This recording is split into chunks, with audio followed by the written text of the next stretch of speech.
Szerútra kellene. Egy tovább, igen. És akkor végül is Ganály Túró vagy? Meg? Nyilatkozz a Bajnai Gordonnak. Na, mondjad! Nyilatkozzál, hogy hogy gondolod te az egészet, hogy...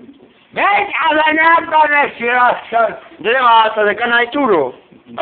Ez a Bajnai Gordon, mit gondolsz róla? Hopp a gyerek! Fasza? És akkor, figyelj, akkor mondd el ezt a Gordonnak a felségnek, hogy mi ez a 3 kiló kányábrás. Mondd el, Jóska! Hogyan ez a 3 kiló? Mondja, nyomassad. Hoppá, szállás! Üres rózsát kiraktása.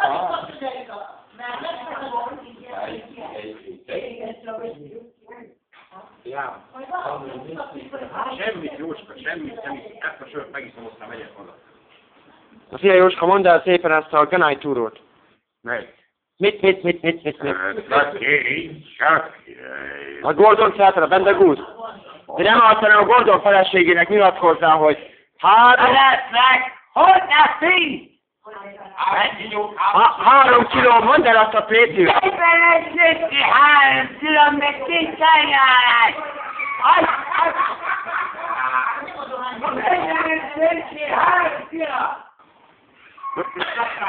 És akkor jövőre hogy lesz ez? Nekem megkapom... 45 centi, 3 kiló! Írjék, gyere! A kutya rúgja meg, vagy hogyan van az a segít? Érti, mamma, Papikám! Isten nagy túros!